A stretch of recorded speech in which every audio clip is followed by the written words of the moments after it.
Hi friends, என்னுடைய சின்ன பாப்பா 2வது பாப்பாவுக்கு வந்து உடம்பு சரியில்லை, சளி பிடிச்சிட்டு ஃபீவரு. அதனால் ஹாஸ்பிட்டலுக்கு போயிருந்தோம்.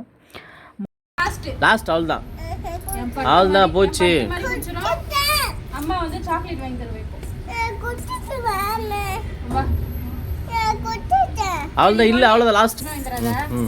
குழந்தைய மூஞ்சி காட்டியா அப்பா தம்பி இங்கே பாரு. தண்ணி ஊற்றி போறேன். நான் தண்ணி கொடுப்பேன். தண்ணி குடிச்சிரு. இந்த தண்ணி குடிச்சிரு. தண்ணி மாதிரியே தான் ரெண்டும். இதை குடிச்சிட்டு அதை ஊற்றிக்கோ தண்ணி வாயில. நீங்கிட்டு பட்டு குடிச்சிச்சு. ஓகே டன் டன் சொல்ல. மூக்கில் ஊற்றுதா? மூக்கு தொடி.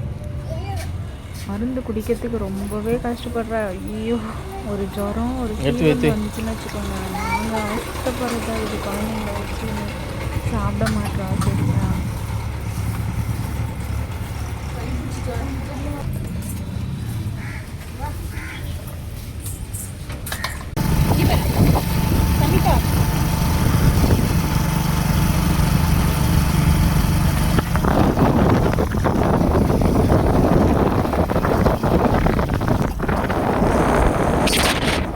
அப்புறம் வந்து ஃபஸ்ட்டு அந்த ஹாஸ்பிட்டல் போனோம். அது ஜென்ரல் டாக்டர்னால வந்து க்யூர் ஆகலை பாப்பாவுக்கு. அப்புறம் நாங்கள் எப்போவுமே பார்க்குற இடம் வந்து குழந்தைங்க ஸ்பெஷலிஸ்ட்டு. அங்கே போனால் தான் எங்களுக்கு என் பாப்பாவுக்கு ஃபஸ்ட்டு பாப்பாவுக்கும் இவளுக்கும் சரியாகுமே எப்போவுமே. அவர் பார்த்துட்டு புகை வைக்கணும் அப்படின்னு சொல்லிட்டாங்க. இப்போ ரொம்ப அதிகமாக நெஞ்சு சளி இருக்குது, அதனால புகை வைக்கணும் அப்படின்னு சொல்லிட்டாங்க. புகை வைக்கிறதுக்குள்ளே அவளுக்கு போதும் போதும்னு ஆயிடுச்சு. கைட்டி போட்டுடுறா வர, வச்சுக்கவே மாட்டேங்கிறா. ஐயோ, ரொம்ப கஷ்டமாக இருக்குது குழந்தைங்கள பார்க்கறதுக்கு. அந்த சளி பிடிச்சாலே குழந்தைங்களுக்கு வந்து ரொம்பவே கஷ்டம். மழைக்காலம் பனிக்காலம்லாம் வந்துச்சுனாலே குழந்தைங்கள வச்சுட்டு ரொம்பவே கஷ்டமாக இருக்கும். அந்த டைமில் மட்டும் குழந்தைங்கள நம்ம உஷாராக பார்த்துக்கணும்.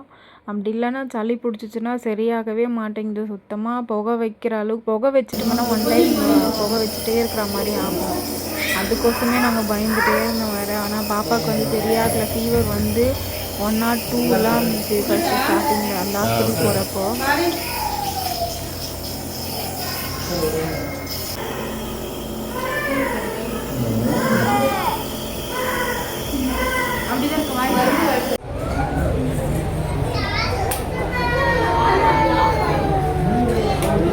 சமிகா